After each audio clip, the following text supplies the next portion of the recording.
नमस्कार दोस्तों। मैं हूं जितेंद्र दीक्षित। 4 PM महाराष्ट्र में आपका स्वागत है। दोस्तों, मेरे हाथ में यह है मिर्ची। आप सोच रहे होंगे कि मैं मिर्ची से क्या कर रहा हूं। अगर मैं आपको यह कहूं कि ये मिर्ची मैं महाराष्ट्र के सियासी गलियारे से लेकर आया हूं तो क्या आप मानेंगे? जी हां, ये सच है। महाराष्ट्र की राजनीति में इस वक्त मिर्च भी है और मसाला भी। और एक नाम की चर्चा बीते कई दिनों से हो रही है। एक नाम बीते 4-5 दिनों से गूंज रहा है महाराष्ट्र की सियासत में। वो नाम है इकबाल मिर्ची का।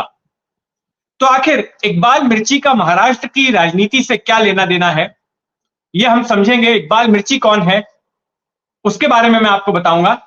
लेकिन उसके पहले संक्षेप में मैं आपको बता देता हूं कि आखिर इकबाल मिर्ची, जिसे कि दाऊद के गुर्गे होने का आरोप है जिसके ऊपर, उसकी महाराष्ट्र की राजनीति में एंट्री हुई कैसे। दरअसल ये बात अब से 4-5 दिन पहले की है, जब महाराष्ट्र विधानसभा का शीतकालीन सत्र शुरू हुआ नागपुर में। और उस सत्र में अचानक नवाब मलिक आ गए, जो कि कुछ दिनों पहले ही जमानत पर बाहर आए थे जेल से, जिन्हें कि ईडी ने गिरफ्तार किया था मनी लॉन्ड्रिंग के आरोप में। और उनके ऊपर यह आरोप था कि दाऊद के गुर्गे के साथ उन्होंने संपत्ति का लेन देन किया था। तो वो जब आए तो वो बैठ गए ट्रेजरी बेंचेस की तरफ, यानी कि सत्ताधारी पक्ष की तरफ, उस तरफ जहां पर बगावत के बाद अजीत पवार के विधायक बैठते थे, अजीत पवार के साथी बैठते थे। एनसीपी दो धड़ों में बट गई है। एक शरद पवार का धड़ा है जो विपक्ष में है, और एक अजीत पवार का धड़ा है जो कि शिंदे सरकार में शामिल है। तो नवाब मलिक, जो सरकारी पक्ष वाला धड़ा था, उसके साथ बैठ गए।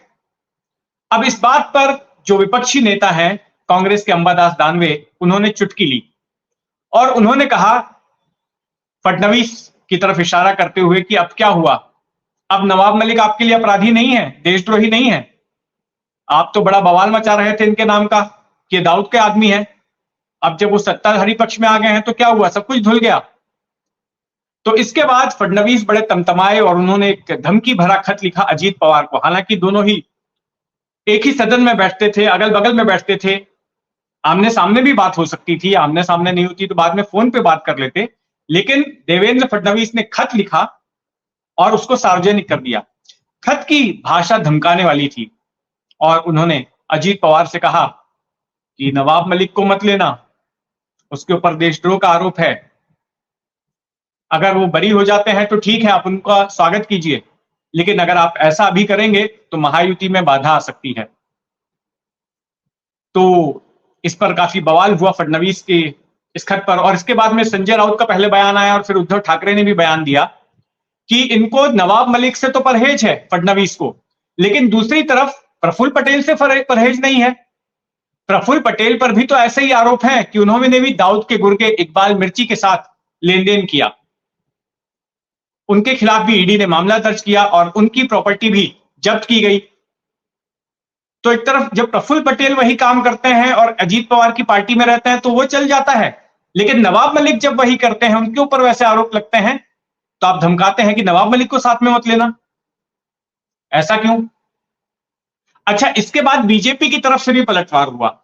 फडणवीस ने तो खुद कुछ नहीं कहा, लेकिन केंद्रीय मंत्री नारायण राणे के बेटे नितेश राणे ने एक बेहद चौंकाने वाला आरोप लगाया।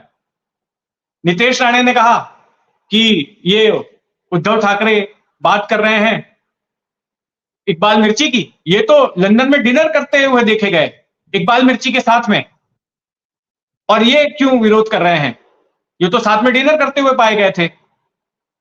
हालांकि उन्होंने कहा कि इनके पास सबूत भी हैं, लेकिन नितेश राणे और उनके पिता नारायण राणे दिशा सलियन के मामले में भी कह चुके थे कि हमारे पास सबूत है और हम वो सीबीआई को देंगे। तो पता नहीं उन्होंने सीबीआई को दिया या नहीं दिया, और दिया है तो फिर सीबीआई ने उनके सबूतों के आधार पर अब तक किसी की गिरफ्तारी क्यों नहीं की, ये भी समझ में नहीं आता।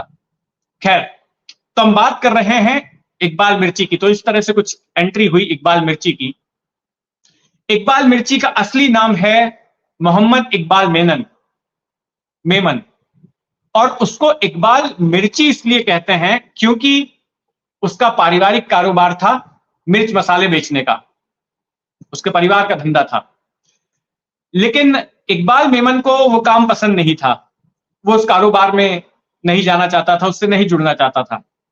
तो उसने क्या किया, 1960 के दशक में मुंबई की सड़कों पर टैक्सी चलाना शुरू कर दिया। और स्कूल उसने छोड़ दिया था, 10वीं तक पढ़ाई की थी, मैट्रिक तक पढ़ाई की थी, तब मैट्रिक 11वीं हुआ करता था, बीच में ही उसने छोड़ दिया। और उसके बाद टैक्सी चलाने लग गया, लेकिन उसमें उसको मजा नहीं आ रहा था। और उसके ख्वाब थे ऊंचाइयों को छूने के, उसकी महत्वाकांक्षा थी कि वो ऐशो आराम की जिंदगी जिए, ठाठ की जिंदगी जिए, किसी बड़े आदमी के जैसी जिंदगी जिए। तो उसने क्या किया कि उसने जो बंदरगाह है, मुंबई एक बहुत बड़ा बंदरगाह भी है, यहाँ के जो डॉक्स हैं, यहाँ की जो गोदियां हैं, वहां पर इसने चोरी चकारी का काम करना शुरू कर दिया। जो कंटेनर्स आते थे उनमें ये सेंधमारी करता था, चोरियां करता था। और ये काम वो करता था, आमिर नाम का एक शख्स वहां पर जो पहले से ही ऑपरेट करता था, ये उसके साथ जुड़ गया था और उसने ये काम उसे सिखाया था।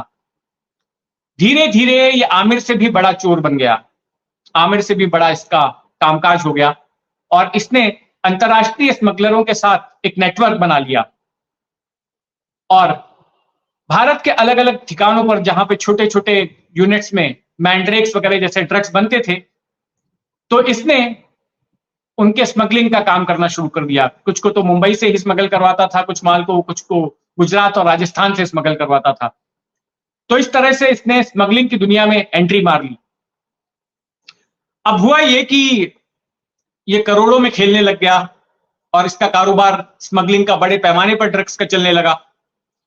तो 1986 में department of revenue intelligence, DRI, ने एक फार्म हाउस पर, मुंबई के पास एक फार्म हाउस पर छापा मारा और उसमें बड़े पैमाने पर मैंड्रेक्स, हशीश और हेरोइन बरामद किए।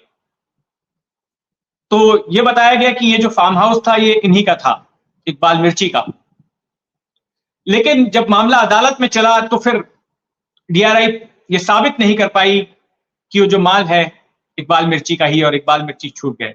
लेकिन उसके बाद से लगातार इकबाल मिर्ची जांच एजेंसियों के निशाने पर रहे, उन्होंने दबिश बनानी शुरू कर दी। तो फिर इकबाल मिर्ची ने क्या किया, 80 के दशक में वो दुबई भाग गया और दुबई से अपना कारोबार चलाने लगा। और धीरे धीरे उसने अपना कारोबार दुनिया के कई देशों में बढ़ाया। उसने राइस मिल्स डाली, उसने होटल्स खोले कई सारे, उसने लंदन में होटल खोला, जोहानिसबर्ग में होटल खोला, कनाडा में होटल खोला, और कई अफ्रीकी देशों में उसने 5 सितारा 7 सितारा होटल्स खोले और बड़े पैमाने पर उसका कारोबार होने लगा। इस बीच 12 मार्च 1993 के मुंबई बम धमाके हुए और जब उनकी जांच शुरू हुई तो कुछ आरोपियों ने इकबाल मिर्ची का नाम लिया। और इसी दौरान हुआ यह कि एक शख्स जो कि इकबाल मिर्ची की राइस मिल में काम करता था, जिसका नाम था अमर सुवर्णा, उसकी हत्या हो गई।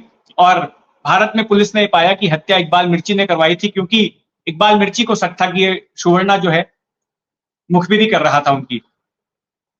तो भी मामला दर्ज हुआ और फिर भारत के कहने पर इंटरपोल ने रेड कॉर्नर नोटिस निकाला इकबाल मिर्ची के खिलाफ। तब तक इकबाल मिर्ची दुबई से लंदन शिफ्ट हो चुका था और वहां के एक बड़े ही पॉश इलाके एमर्सन पार्क में रहता था।